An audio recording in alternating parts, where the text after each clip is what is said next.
Well, hello and welcome to Beaverdale Books. Thanks so much for coming tonight. And before we begin, I do want to point out that on Saturday, June 27th at 11 o'clock, we're going to be at the Central Library for the Des Moines Arts Festival when they present their final Avid Author of the Year, Patrick Bringley, who's going to share his book called All the Beauty in the World. And you can find details about that on our website, or you can pick up an event listing at the front counter.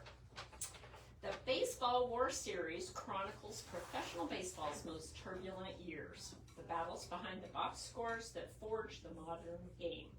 Beginning with 1901, the War of the Baseball Magnates, nominated for the Larry Ritter Award by the Society for American Baseball Research, and continuing through 1902, when baseball stood divided, the series draws on extensive research and contemporary accounts to bring baseball's forgotten founding era back to life. Tim Zarley is a baseball historian and author whose work explores the chaotic early years of professional baseball.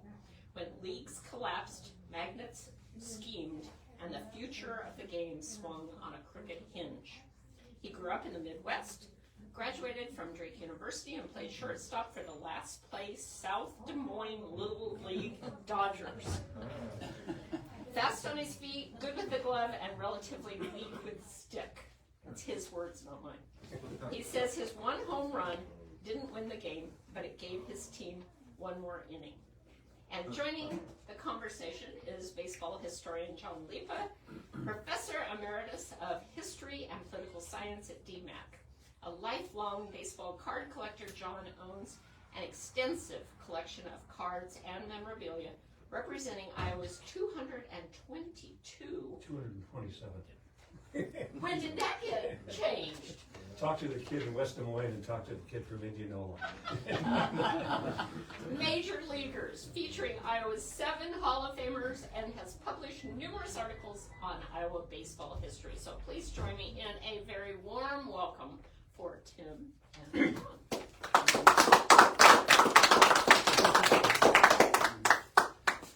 Thank you, Jan, and thank you, Beaverdale Books. We've got a couple of other people in here that have written books. Jan's been kind enough to host them for book signings as well. And I just love the new space. This is great. Pretty tight over there in that corner when Chris was here and Steve was here. Yes. And the other thing, this is just purely coincidental that you can see on the Yankee fan, have been all my life. But when I was asked if I would do this with Tim, I hadn't met Tim until a couple weeks ago and so on. But today is Lou Gehrig's birthday. Yeah, he'd be 123 today. And that's my favorite player. And I do have some Lou Gehrig stuff. So I have a ticket and the speech that he gave, The Luckiest Man Alive, from that game. So it's an honor to be here today. And I was trying to figure out, I'm always trying to figure out what motivates baseball authors. And I think it's that last place finish with the Southside Dodgers that Tim says, I'm going to get back at him somehow. And, the other thing I wanted to just mention about his books, he sent me a couple copies, or gave me a couple copies, and kind enough to sign them. And the first thing I do as an academic and as a baseball historian is I go to the table, the index, and I go to the bibliography. And that speaks volumes to me about what kind of research he does and how thorough it is. Mm-hmm. And when I see page after page of sporting news from 1899, 1900, 1901, this guy is a thorough researcher. And I think the other thing too is that we sometimes think of baseball in as many positive ways as we can.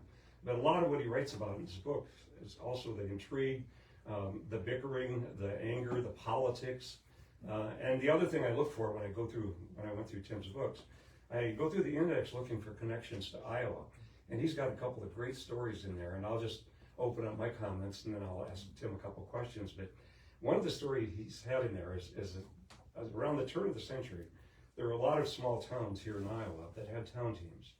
And a lot of those town teams, depending on their religious affiliation, frowned on playing baseball on Sundays. And Tim, in his research, found an article, and this is kind of ironic, that Davenport actually had someone introduce a bill, is it a state senator, representative? State senator. State senator, that if they caught you playing baseball on Sunday, you'd be hung. I read that and I couldn't stop laughing. Well, the irony is Davenport is the center of German American culture. And a lot of times when they leave church, they go to the Turnverein to drink beer and play cards. And that was okay, but baseball wasn't. And he's got some other great stories in there relating specifically to Iowa. But I think I'll open this up and just ask him what your motivation was when you got started on writing this series of books about 1901, 2, and 3. Well, I kind of stumbled into it. I've been interested in baseball history since I was a kid, and I've read a lot. And you're about the only person I know who has more baseball books than I do. It was during COVID, and I'd been reading a book on Honus Wagner, who is my favorite player. And it was in 1901. And mid-season, they moved him from right field to shortstop. And they did it because they had released their veteran, popular shortstop, Bones Eli. And that's all it said. And I wanted to know why. So I started digging and digging. Turns out that Eli was recruiting teammates to play for an American League team that was going to come to Pittsburgh. And Barney Dreyfuss found out, and so he got rid of him. Fred Clark, he got in an argument, and so they put Wagner at shortstop. He'd never played that position before, and he didn't want to play it, and he resisted it. Next season, they bring in another player to play shortstop, but by 1903, he became the regular shortstop, and that's how it got started. Well, he mentioned Fred Clark, and I do quite a few programs on myself around the state. And most Iowans, even if you're not a big baseball fan, they know about Bob Feller. Mm-hmm. But if you mention any of the other 6 Hall of Famers, you rarely see someone that knows who they are. Fred Clark was one of my, heroes myself, even though I'm a Yankee fan. Coming from the Winterset area, he was a newspaper carrier here in Des Moines and so on. He went on, to a 20-year career, was manager, player. He writes about this a little bit. He's in the first World Series in 1903, and they got beat 5-3 by the Boston Pilgrims in that series and so on.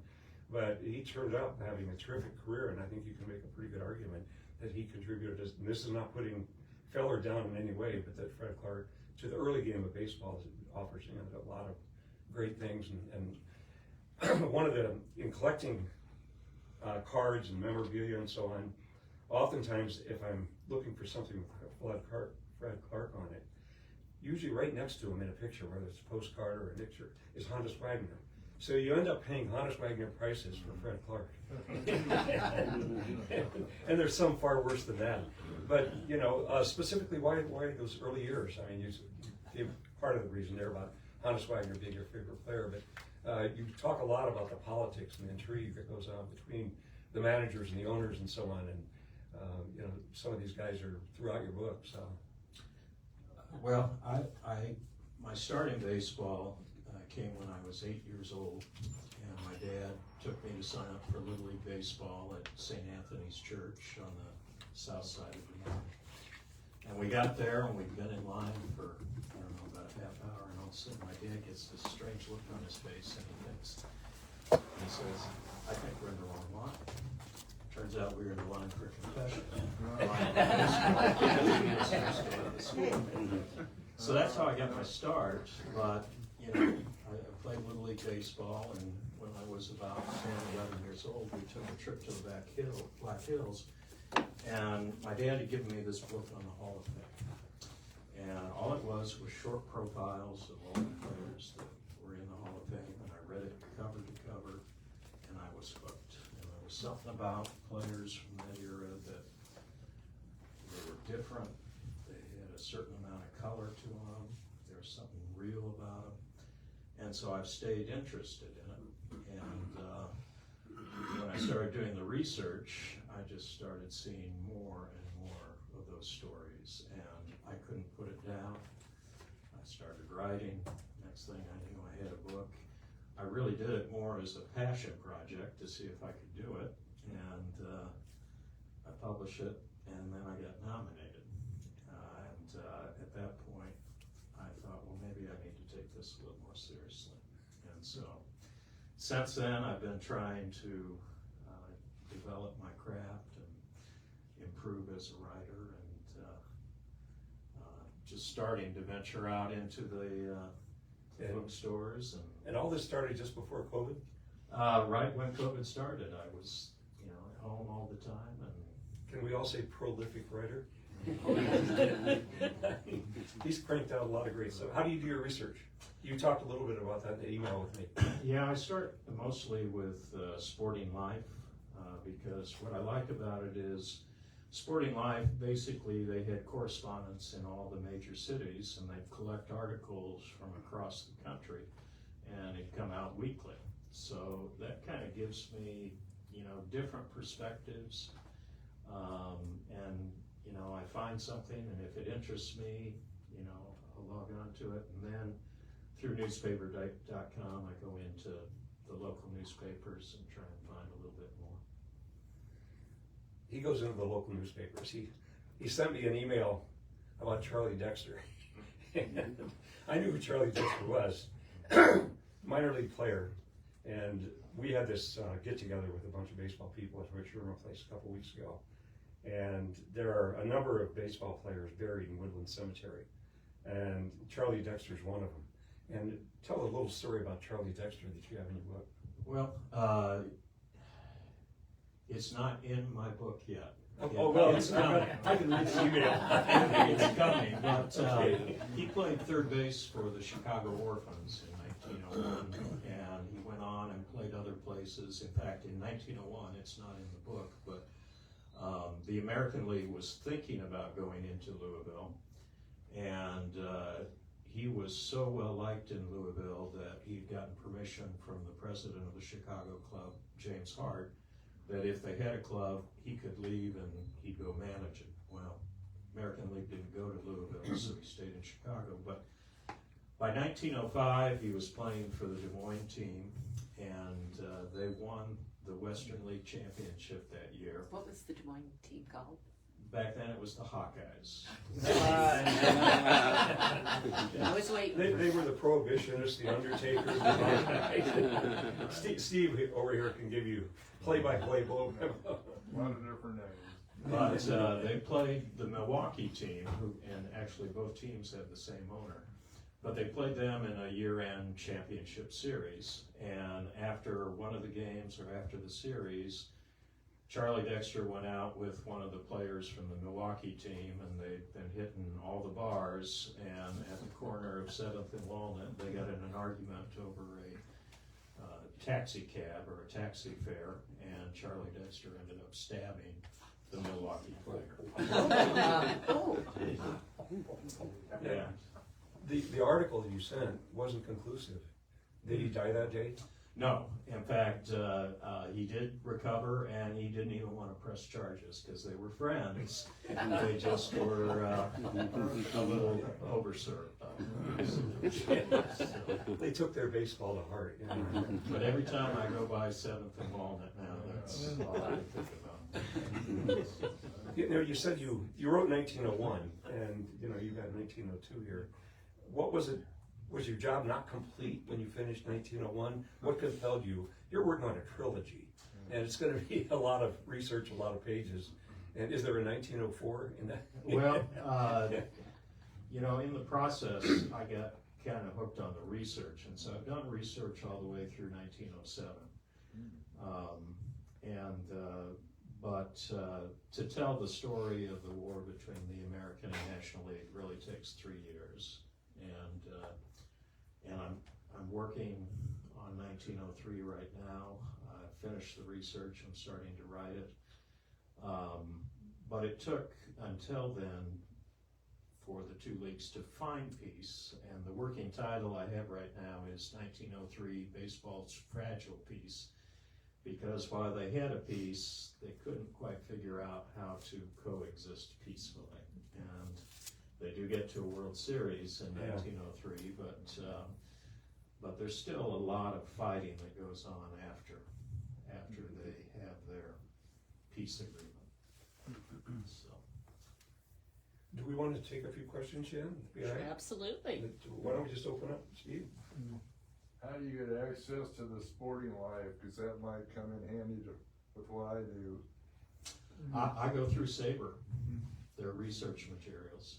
Okay, Um, is it, oh, it's in the For those of research you- section? that aren't familiar with SABR, it's a Society for American Baseball Research, a nationwide organization that was started in 1971. And every year they have a national conference at a major league venue. It usually gets some pretty bad seats in the right field. But if you want some great publications and so on, they have an annual convention, and they periodically send out, other literature. It's just a wonderful group, Feel Like Baseball. The man that started it, Bob Davids, was born in Kanawha, Iowa. And yeah, a lot of people are aware of that. And now it's just the research organization for baseball, if you really want to. And it sounds like Tim's used as well, so. Yeah, Steve, it's been a long time since I had to search, because when I log on, it just comes right up but I think if you go to their homepage, there's a research section, Yeah. and you click on that, but you gotta scroll way down to the bottom. I'll And, do that. it's one of the last resources that they offer. Okay. Before we take another question, Jan overlooked something in his Uh-oh. bio. Oh yeah, this is important. Tim is a patent attorney, and a lot of patents. He's got degrees from Drake in business and a law degree and so on, but here's what he said, and the question follows. I've practiced as a patent attorney for 28 years and have obtained many patents on baseball-related products, from pitching mounds to pitching and batting training aids. What are they? Well, the pitching mound was developed back in the 1960s by a company out in Altoona, and it's a good story behind it. But his son, who actually became the president of the company, was pitched for their high school town, and they made the state tournament. And he'd never pitched on a raised mound before, and in the tournament they had a raised mound. And he went, and he couldn't get it over the plate, and just struggled, and they lose the game. So his dad came up with this idea of making these fiberglass mounts. And he went to my father, got it patented in the 1960s. They are the largest portable mound company in the world. They're sanctioned. They're the only company sanctioned by Little League of America. You could go to almost any AAU field and find their mounds, and so that's probably the most important. There's been other things for pitching tools. There's one guy who had targets at the four corners of the plate that you could pitch at, and the problem is usually they would spin and spin and spin, but he had them weighted some way that they would just spin once and then stop. There was another one, a fastball pitching that had a parachute on it where you could throw and you wouldn't have to chase it. That didn't go very far. You never know. But and then more recently, and this one, but it was a swinging device to help you get your swing on a home run plane, and that one I retired before it's still out there. I just don't know what's happened to it. Are these used by some of the training facilities for ball players at different levels? I know that the swing device was starting to be used certainly at a Little League level and an AAU level. Whether it moved up or not, I don't know. Fred Clark, incidentally, got patents on sliding pads and flip-down sunglasses. So there's a rich history of baseballs and patents. And even in the book, Ben Scheib, I have Ben Scheib's patent from, 1879 for stitching a baseball cover. Wow. So, You have a picture of that in there too, don't you? Yeah. Chris, you have a Talk a little question? more about that. Oh, go ahead. How can you patent a stitch? well, I haven't studied the patent to Okay. understand what was unique about it, but back then, to get a patent, it just has to be novel and non-obvious. And novel is pretty easy, meaning that nobody has ever done it exactly that way before. Obvious means that, basically it means what the Examiner had for lunch that day. But, I mean, there are rules that they have to follow, and you know, basically it comes down to that it's unique enough and has enough benefits that it is worth giving someone a time-limited monopoly for. Back in 1879, it would have been a lot easier because baseballs were very ununiform. And, you know, to get the weight and to improve the manufacturing time, those were the things they were working on. I've got a related question. Lena Blackburn's mud. Is there a patent that all baseballs, Major League Baseballs, including Iowa Cubs, use the same mud? It's from the Delaware River, and it's Lena Blackburn's mud. Can you get a patent on mud? Well, possibly. I know the same company that makes the mounds, they got a patent on it's kind of a material that you spread on the dirt to soak up moisture after it rains. So I would expect that there's something in the composition. It's probably expired by now. Well, it's a secret formula. I saw a program about it. Yeah. And one of the Cubs yearbooks before they went to totally digital and so on had an article about the three bat boys before a game rubbing down 90 balls with Lena Blackburn's mud. Yeah. And I just think, oh, I can get patents on mud. That's pretty good, especially for Major League Baseball. The Cubs would go through 90 balls a game. And so, but now, Chris, I got a hand up earlier. I'm through 1901 chronologically in my reading, and I noticed in that first volume that because it's chronological through the year and it begins in the off season and part of 1900 and into the 1901 season, you're maybe, I could be wrong and you know better, but I think you're over halfway through before game action begins. So the reality of the book is it's a baseball book, but a baseball is, the owners never want us to think this way, but it's a business. And so most of the book is business, is illegal, and I wonder what was more fun to write, the game action or the front office legal action. Well, my first draft was 200,000 words. Oh, Yeah. And He's a lawyer. And what is it now? it got down to a little under 90,000, and so I had to cut a lot out. And even from the first edition to the second edition, you know, I had to learn. You know, I mean, I know how to write technically for patent applications. I know how to write persuasively for a brief. But to tell a story, I'm learning is a little different. And you can really get bogged down in game details and trying to find, you know, the small pieces that make a game interesting, I think is a little more challenging. Because, I mean, the other stuff, I mean, the bickering back and forth, that's automatic conflict. And you really don't have to look for conflict from a game or excitement or drama from a game. So I'd say the business part's a little easier to write, but I enjoy both. So. I'm surprised there were even 90,000 words. It was super digestible, and I read it so fast. That's surprising even to hear. So you must have a good editor, huh? You know, I had an editor for the first one, and they helped, but I've gotten to the point where I feel I can trust myself, and you know, I still need help. I'm still learning, but yeah, I'm starting to feel like I'm figuring it out. So. Other questions for Tim? Go ahead. So talk about the writing process a little bit.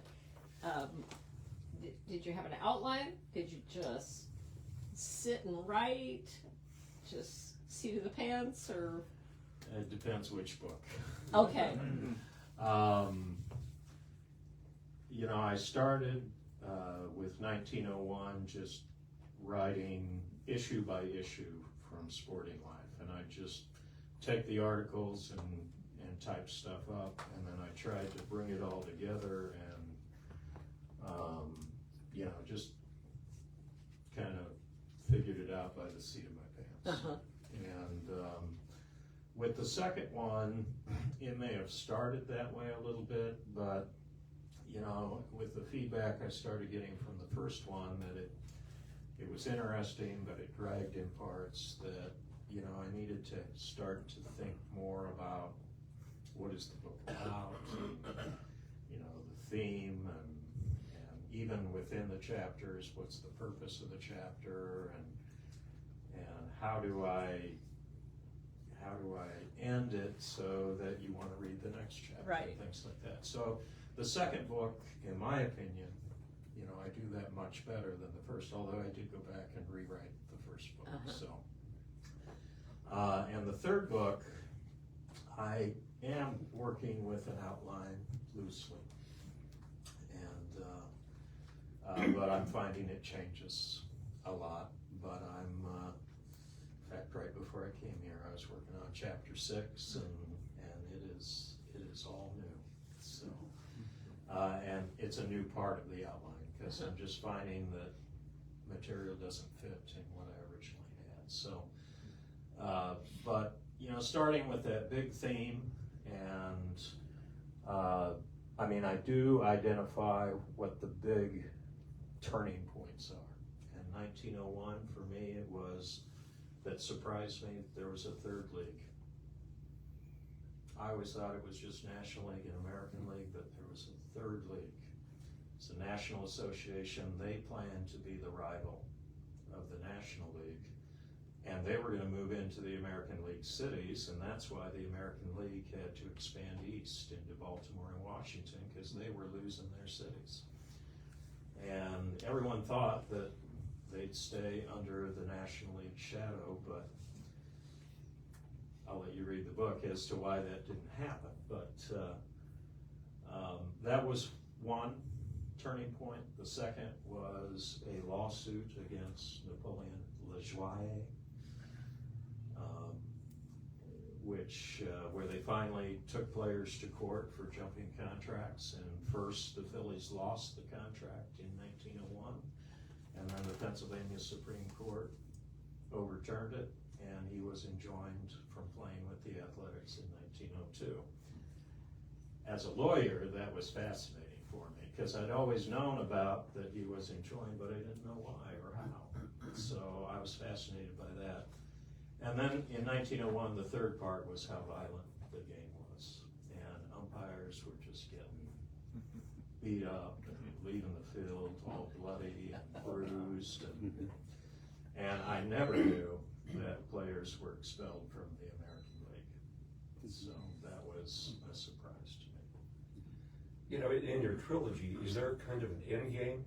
You probably think about a lot of tangents you could go off on with the next book. And most authors are, you know, as they're doing their research, say, I didn't know that, and I've got to write about that later.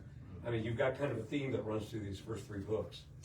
Well, yeah, certainly 1903 is the end of the war. But, you know, I've done the research through 1907, so I kind of know some of the things that continue to happen. And there's continued drama. It's not the war drama, but for example, the foul strike rule. Foul ball rule we know of today, which is common as can be, was very controversial in 1901. The National League was the first to adopt what the rule is now. Used to be a player could foul the ball off as many times as he wanted, and they wouldn't count it as a strike. And it was frustrating because there were certain players like Hugh Jennings who could foul off 19 balls in a row waiting for the pitch he wanted. And the fans hated it. The owners, who had to pay for all those foul balls, didn't like it. And so the National League adopted the rule. American League did not. National League adopted the rule to shorten games, which had gotten to about 2 hours in length. Oh, terrible. And it did shorten the games by maybe 11 minutes, but the real reason it worked was it added more action to the game. And players had to go up there and pay attention, and if they got behind on a count, it just became much more interesting. But they continued to fight over this foul strike rule into 1905, 1906. I think it's ironic as a historian the pitch clock that they're using now with the Iowa Cubs, and the size of the bases being increased, same kind of an issue. The game's got 3 hours, 3.5 hours, and now they average 2 hours and 35 minutes. It made the game faster, more emphasis on stealing bases. So they were thinking some of the same things back then. Right. And that some of those games in the early year, 5 hours, it's not unusual.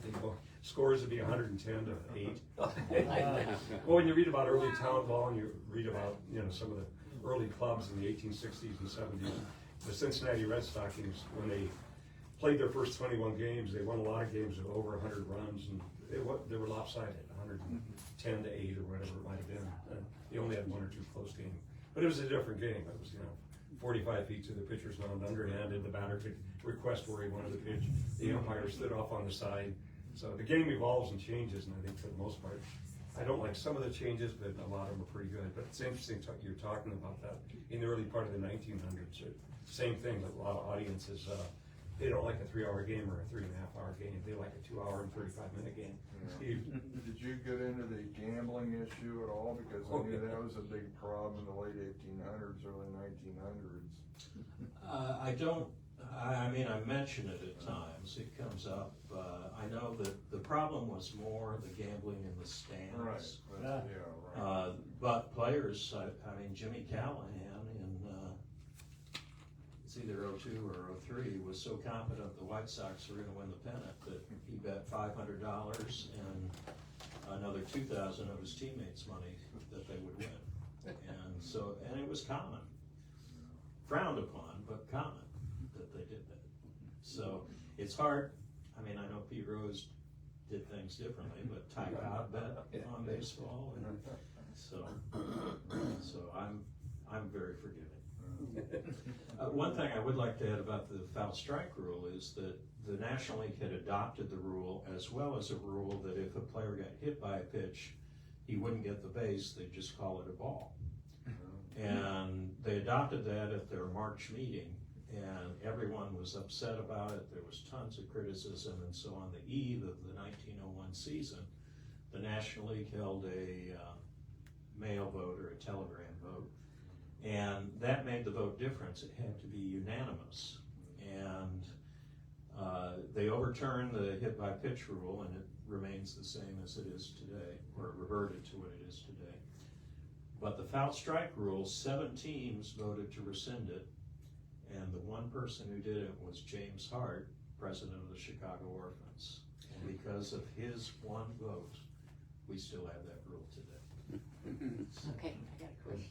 Because that Chicago Orphans makes me laugh. What is that's the funniest name. But what's another funny name of an old baseball team that isn't the Athletics or, they had some weird names. The Cardinals became the Cardinals in 1900. They were the Perfectos before that. I kind of like that. Brooklyn was the Superbas. Superbos. I like that too. The Cleveland Spiders. Spider-Man. And my favorite, I told John in my research, I came across, you've heard of the Toledo Mud Hens. Before they were the Mud Hens, they were the Swamp Angels. Well, there's always the Lansing Lugnuts. Oh, these are also good. But the Or the Orphans. Omahogs. Omaha. Why did they call them the Chicago Orphans? Do we have any idea? Well, they had been the White Sox, and when Cap Anson left, teams didn't really have official nicknames back then. The press would just start calling them things, and they kind of adopt. Got it. And but when he left, there were a lot of names for that Chicago National League team. They called them the Colts. In a lot of the newspapers I read, they were still calling them the Remnants. But it really was about late 1902, 1903 that they started to consistently call them the Cubs. Well, that's why earlier I mentioned the Des Moines Undertakers. Funeral homes sponsored them. Oh my goodness. The Prohibitionists. A little issue of booze. Oh, that's funny. What were some of the others, Steve? Well, the Demons, of course, been around a long time. Demons, champs, champions. Oh, yeah. The Hawkeyes early on. Politicians, underwriters, because the insurance. Underwriters, oh my Underwriters, 'cause the insurance. Back then, the newspapers would sponsor a contest every year to name the team. Yeah. So the fans got to name the team. Well, right now, the Field of Dreams is under new ownership. It's called Dyers of Events, Inc., and they have a contest going on to name the local team. And we were just up there about a week and a half ago with a class that I'm involved with, and got a tour of the house and stuff. But if you go online, and they have a contest, and I think one of the leading, they wanted to be the Dyersville Dreamers, which makes some sense too. Yeah, that'd be good. But I think you can still vote on it, so take part in naming a new team in Iowa here. Other questions? What have you seen that has changed the game the most from back then, other than money, till today, to today's game? I'm not even sure money has changed, because money was critical back then. Yeah. And I think what I'm finding is that when the war ended, it prevented what has happened to baseball now. Is, you know, the part I'm at in my 1903 research is nobody is paying attention to contracts.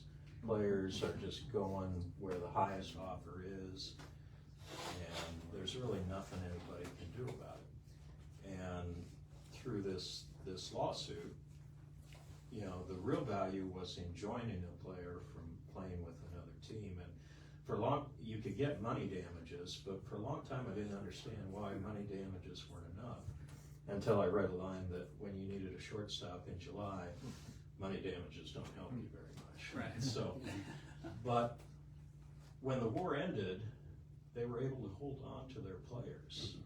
And when free agency started, my interest in baseball today, I don't follow it. There's too many teams, too many players. Could you imagine Ted Williams wearing pinstripes? I mean, you didn't have that back then. Players stayed with teams, and you grew to love them with that team. We were talking about Stan Musial and Cal Ripken. Their careers are going to games, you just don't see it anymore. You don't see that at all. No. So that's probably the biggest thing that's changed, is players are free to go wherever they want. Other questions, comments? But I just see now the major league owners are thinking about, basically get rid of the minor leagues because there's so much money in NIL now. They figure that kids going to college will rather go to college and get the NIL money than get a small salary playing minor league baseball. What's your position on that? Well, I hadn't really thought of it. I would say that there's probably some good things about it, but I think there's a lot of minor leaguers where it takes longer than 4 years to really develop, to get to the point where you're able to play major league ball. But at the same time, what is it going to do to cities like Des Moines? Plus, no high school kids could be drafted either. Yeah. I was just thinking, watching Colin Ray pitch the other day, that for the Cubs, he's an Iowa kid from Cascade. He played with our son Oh, at Indiana State. But anyway, you know, Colin Ray is 33 years old. He loves the game. Oh, he's more than He could- 33. Is he? Oh, yeah, I because thought it was 32 or Probably 34. 36, yeah. But when they played the game in Chicago, it was interesting. They had a camera at the corner tapping Cascade, and they were coming in there. Oh, gosh, yeah. Yeah, he's celebrated. Another example, you know, when baseball was getting started here in Iowa, there were a lot of small cities that had 2 or more major leaguers, and that's Cascade's one of them. But a lot of these guys, one of the Hall of Famers, Jazzy Vance from Orient, Iowa, he didn't start in major leagues till he was 30, and then 7 years in a row led the league in strikeouts. And so you never know. And some of the guys, their major league career, there's a great expression. If they played in fewer than 10 games, they stopped in for a cup of coffee. And there's 42 guys from Iowa whose careers were shorter than 10 games. And some would go on. Bud Knox from Colville went on to coach and write books on baseball, and devoted 20, 30 years to baseball. So it's hard to predict sometimes about when you start to shine as a ball player and what the reasons are. That's kind of why you want the minor leagues. Yeah. Because you gotta have some place to grow. Yeah. Well, it's great. You know, I'm a Yankee fan, but I'm an Iowa Cubs fan. And it's just great watching these kids that we were watching for years here in Des Moines for $9 or $10 for a general admission ticket as a senior. And then they're in Chicago, 2 years later. Right. And I think when they won the series in 2016, 7 of the 9 starters had been in Des Moines the previous 5 years, something like that. So we're lucky to have that great franchise here in Des Moines. Oh, yeah. But other comments, questions? Go ahead, Chris. Where and when do you do your writing? What's the rhythm, the routine of it? I know Tim really well, so. Well, I try to get to a coffee shop by 9, and I write until I get tired or hungry. I go to lunch. Some days I take a nap. Then I go back to a coffee shop and write again. Then I find some place for dinner. G-Megs is my favorite spot, and I go and if people leave me alone, I write for a few more hours. So, People leave you alone. Is this a problem with fans? But I never get tired of it. I don't know why. But Other than writing legal briefs, did you do much writing when you were younger? No. This is all kind of new. Anyone else? Comments, questions? I don't have a question, but I thought of something when you said baseball players used to be so colorful. And I think that's true. I remember it made me think of a movie I saw when I was a kid. It was about Dizzy Dean. And the movie was made in the 60s, but he kept calling the timeout, calling the catcher out to the mound. It was about a shotgun he had. He wanted to buy a shotgun. He called timeout 4 or 5 times, wheeling and dealing, got him down to like less than $50. It was hilarious. But I saw Dizzy Dean years later in a real life interview.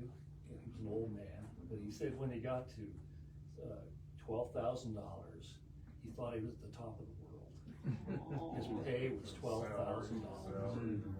And he played in the 40s, right? 30s.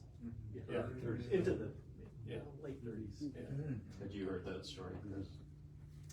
Well, there was year after year contract issues with someone like Dizzy Dean in management, in walkouts, things like that, not showing up to spring training. I think even DiMaggio did that, or there were incidents of that. But still in the 30s, that was, you were tied to your team by then, so that was the only thing the players could do.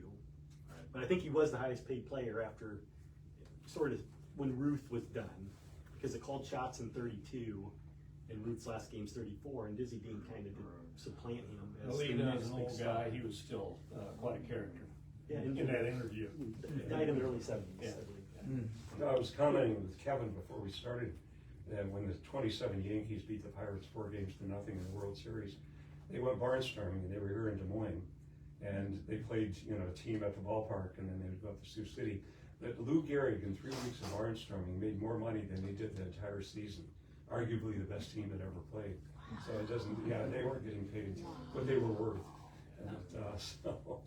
But $12,000 then was, wasn't a lot, but it was probably a good living. In 1901, the average household income was $700 A year? A year. Cost a quarter to go to an American League game and 50 cents to a National League game.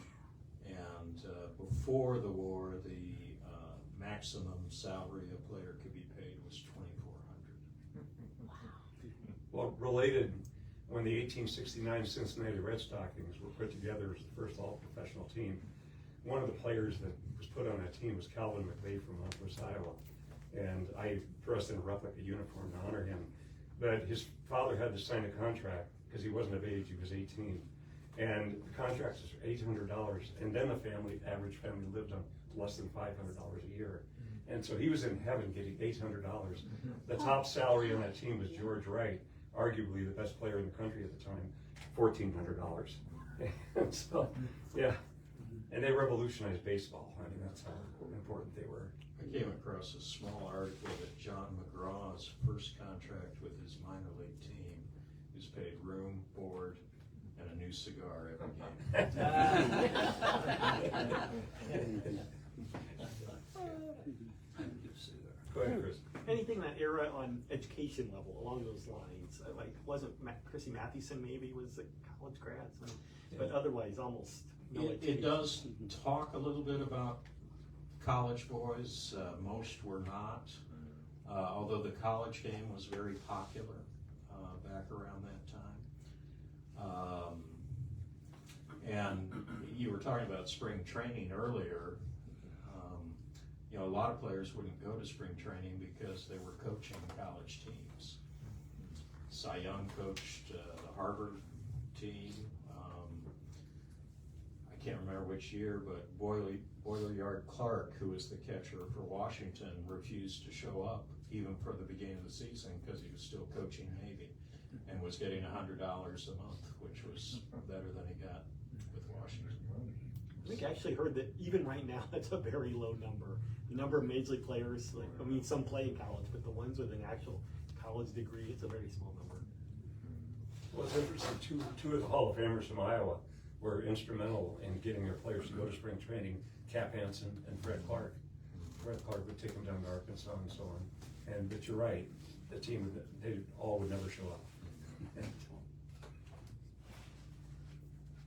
I got a question. There's a baseball sitting up there that Oh, hasn't yeah. been Tell us discussed about this. yet. I think the reason he's writing books has to do with that Little League team on the south side of Des Moines. Oh, is that the home run? Well, through the process of writing, you know, as when I got nominated for the award, I got asked to speak at Wrigley Field last summer. You know, I started to realize that baseball stories matter. And this is the one that matters most to me. It's the only home run ball I ever hit. I was 12 years old, and by hitting it, our team was able to avoid losing by the 10-run rule, which meant that we were able to play another inning, another chance to take the field, another at bat. But my dad wrote on it. He knew it mattered, and he wrote home run ball hit by Tim Zarley on the South Des Moines National League field, May 20th, 1973. And like a lawyer, he had my mother witness it. But I bring it with me because it reminds me that baseball stories matter. Yeah. And as I've started to go around and talk to people, I am fascinated by their baseball stories. Not so much the history, but how baseball has touched them and experiences they've had where the game has created a memory or a meaning or a relationship. I'll share a baseball story. I did a program in Adele maybe 5 or 6 years ago, and this gentleman about 6'4" wearing coveralls comes up to talk to me afterwards, and he's obviously got something in a satchel behind him, and he said, "Do you want to hear the story about when my dad took me to watch Babe Ruth play?" Oh yeah. And so he starts telling me that it was on a barn stirring tour, and he took him there as a young boy, maybe 8 or 9, something like that. And I said, "Well, what do you have to show me?" And he takes out the newspaper from Adele, and it's a little boy holding his father's hand and holding a baseball in the other hand, looking up at Babe Ruth. And it's the man standing in front of him. Oh, And I've heard so many stories like that. oh. And he's no longer with us, but you know, that was similar to this. Well, and the rest of the story is a tragic kind of an ending, not his passing. But the kids, a few weeks later, were playing baseball outside. And it had been after a rainy day or something, and one of the kids hit it. I heard 2 versions, one into a cornfield and one into just a field. They couldn't find the ball. Oh. So you know, and the other kid says, "I know where there's the ball," and he runs in the house and takes the Babe Ruth autograph ball off the mantle. But it's a lot of these stories. They come from people that have loved and lived baseball all their lives, and they've probably told the stories 100 times. They're just as good the 100th time as they are the first time. So, anyone else? Questions for Tim? Well, Jan, Okay. thank you very much. Yeah, thanks for a great program. And Tim is going to be over there signing his books, and Meg can help you at the register. So thanks for coming. You're up. Sometime I'll have you over and show you my files.